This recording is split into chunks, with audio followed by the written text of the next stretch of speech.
I went door to door, selling, giving out brochures. I found someone who scared the heck out of me because he wanted to buy a sign for me, and I didn't know anything about signs, but I wasn't going to let him see that. He did not have to know how I felt inside. Your audience does not have to know that you feel a little nervous. You're uneasy about the material. Act the way you want your audience to perceive you.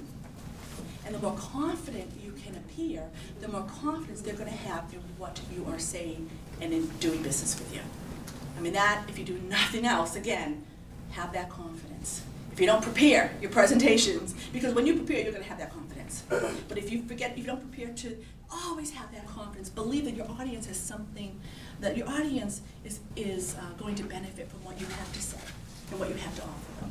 You're there for them, not for you. And especially in sales, or when we're trying to sell a message, we think that the audience is there for us. We want them to buy a financial plan from us. And I'm not sure, I'm just using an example, but a lot of financial planners get it, and I'm sure, what's your name? Scott. Scott. I'm sure Scott gets it, where he's letting them know the benefits to them and why you should have a financial plan. So forget about me. Let's talk, it's all about you. All right, next step. Engaging. Okay. This is the most powerful way to get your message across, to get buy-in from your audience, to make sales if you're making sales. And that is, what do you think? Smile. Smile's a good one. Stories and real life examples. Let's say, anybody speak to anybody belong to like a referral group like B&I or Chambers? Okay, great. Okay, so this is just for you. Rotaries, Chamber of Commerce. So let's say you want a specific referral from someone. You want to talk about another client similar that you've dealt with like that. Or let's say, what else? Tell me, someone else, maybe you don't do sales, what type of other presentations do you do? Somebody raise their hand and tell me presentation they're working on. We try to get referrals, and I work for a Visiting Nurse Association. Oh, okay. So if you're looking for referrals for the visiting nurse, a lot of people, so some visiting nurses might get up, and as an example, and might say, oh, we have a visiting nurse facility, and we're really good, and our nurses are this and that, blah, blah, blah. But what we want to say is, we've dealt with people who came from here and now are here. We want before and after stories. Nobody cares about all that other stuff. I have clients that come to me, they have all these presentations. Here's the history of the company, the founder of the company, all of the awards that we've won, and who cares? All I want to know is, what can you do for me, and how have you done it for other people or for yourself?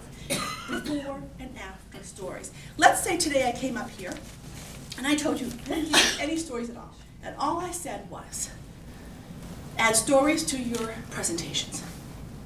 Have a good opening with your presentation. Don't use PowerPoint, and if you do, use pictures. I'm telling you what to do. I'm not giving you examples, I'm not giving you stories, I'm not giving you analogies. And analogies are so much fun. How many of you like to talk about your hobbies or your interests or your favorite vacation or your worst vacation? We like to talk about our own stories. Use them, engage your audience, and have it tie into your presentation, which I sort of did with my sales. But a lot of times I open up with my biking experiences. And I might say, 10 years ago, well, actually no, it's like 18, no, it's 13. I biked across the country and my butt still hurts. And then I'll go and talk about the bike trip a little bit, and then I say, and that's a lot like public speaking, blah, blah, blah, blah, blah. So if you have an opening that's going to grab your attention, or any type of stories, make sure it relates to what you're saying. Okay, next step. Questions and answers. Questions and answers. It's very important to always have time for questions and answers. And too many of us, we tend to some of us want to make sure there's no time for questions because we're so afraid what the questions might be. But my favorite reason for having a question and answer period is, what do you think?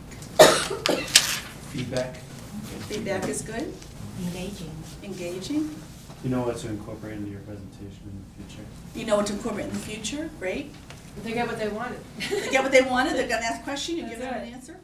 My favorite, and these are all great because there's so many reasons to have Q&A, important reasons, The one important to me is usually somebody will say, I don't have a question, but how can I hire you? Oh. Now that person just sold everybody else for you.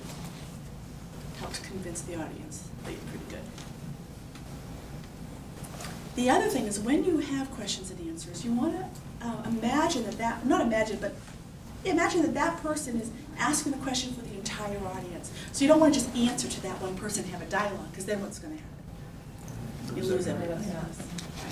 Right. So that person is a representative asking the question for everybody.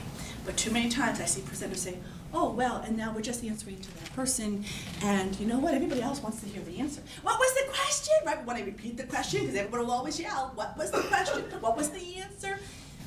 So answer to everybody. And we tend to want to walk towards that person, like I just did, and we don't want to do that. We want to stay centered and answer to everybody. All right, what are your questions so far? Besides how to hire me. Yes.